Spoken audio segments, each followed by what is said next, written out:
স্বাগতম। আজকে কক্সবাজার চেম্বারে আমাদের বিজ্ঞানজীবী আইনজীবী মোহাম্মদ আদনান সাহেবকে আজকে আমরা ওনার কাছ থেকে কিছু সাধারণ করদাতাদের যে জিজ্ঞাসাগুলো থাকে কিছু জিজ্ঞাসা আপনার থেকে আমরা জানবো সবার উদ্দেশ্যে। প্রথমত হচ্ছে টিন সার্টিফিকেট করলে রিটার্ন দিতে হবে কিনা বা কতদিনের মধ্যে রিটার্ন দিতে হবে যদি একটু। ধন্যবাদ আপনাকে, খুব সুন্দর একটা প্রশ্ন করছেন। এই প্রশ্নটা প্রায় সময় আমি এই প্রশ্নটার সম্মুখীন হই। টিন সার্টিফিকেট করতে হলে রিটার্ন দিতে হবে কিনা। এক কথায় উত্তর হলো হ্যাঁ, টিন করছেন মানে রিটার্ন দিতে হবে। এখন কেন দিতে হবে? আপনারা দেখবেন যখনই টিন সার্টিফিকেট ক্রিয়েট হয়, টিন সার্টিফিকেটের ঠিক বাম পাশে কর্নারে কিন্তু লিখে থাকে যে এই টিন যেহেতু করেছেন আপনি আয়কর আইন 2023 ধারা 166 অনুযায়ী আপনি রিটার্ন দাখিল করতে বাধ্য।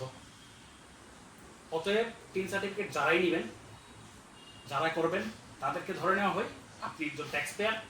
এটা যখন আপনি পাবেন অবশ্যই আপনাকে আয়কর রিটার্ন দাখিল করতে হবে। ধন্যবাদ আপনাকে। আমাদের দ্বিতীয় প্রশ্ন হচ্ছে জিরো রিটার্ন, যেটা অনেকে বলে জিরো রিটার্ন দিতে চাই, আসলে জিরো রিটার্নটা কি, কারা দিবে এটা জিরো রিটার্ন? এই জিরো রিটার্ন, ধন্যবাদ আপনাকে। এই জিরো রিটার্ন একটা সুন্দর প্রশ্ন করছেন। জিরো রিটার্ন, আসলে জিরো রিটার্ন বলতে কোনো কিছু নাই।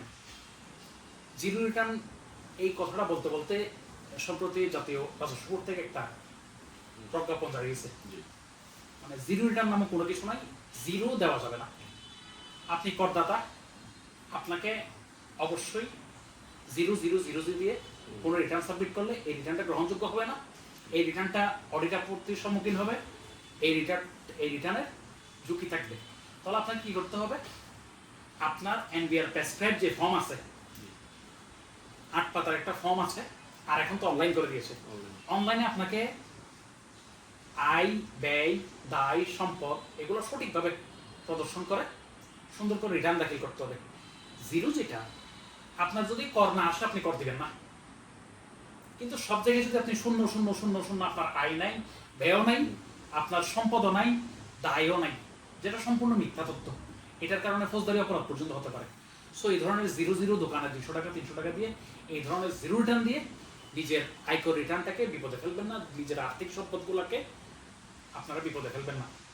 এখানে এই আপনার করদাতাকে অবশ্যই পরামর্শটা দিবেন যে না, এইভাবে সব থেকে 0 দিয়ে জিরো রিটার্ন দেওয়া হয়, এটা আইনের দৃষ্টিতে খুবই অপরাধ, ফৌজদারি অপরাধ। এইভাবে জিরো না দিয়ে সঠিকভাবে যাতে কি করে একজন বিজ্ঞ কর আইনজীবীর সহযোগিতা নিতে পারে, কর বিষয়ে যারা অভিজ্ঞ তাদের সহযোগিতা নিতে পারে, নিয়ে আয়কর আইন ফলো করে, মানে আপনার ট্যাক্স না আসলে ট্যাক্স দিবে না। কারণ করযোগ্য আয় বর্তমানে আপনার সর্বনিম্নর জন্য 4 লক্ষ টাকা পর্যন্ত, 4 লক্ষ টাকা পর্যন্ত ট্যাক্স ফ্রি রাখা হয়েছে। তো যাদের বছরে 4 লক্ষ টাকার নিচে ইনকাম, তাদের কর জিরো হতে পারে, কিন্তু ইনকাম তো আছে, খরচ আছে, এগুলো অবশ্যই প্রদর্শন করতে হবে।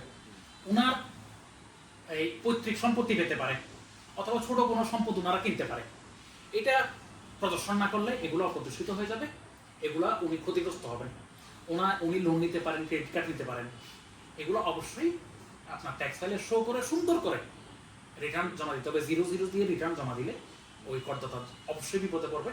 সরকারকে মিথ্যা ঘোষণার জন্য উনি ফৌজদারি অপরাধী হতে পারেন। এছাড়া যদি মানার বিধান বা এগুলো তো আছে। সো এই ব্যাপারে অবশ্যই করদাতাদেরকে আমাদের সতর্ক করা আপনার নৈতিক দায়িত্ব। ধন্যবাদ আপনাকে। ধন্যবাদ আমাদের সিনিয়র কর আইনজীবী। ধন্যবাদ। আসসালামু আলাইকুম ওয়া রাহমাতুল্লাহ।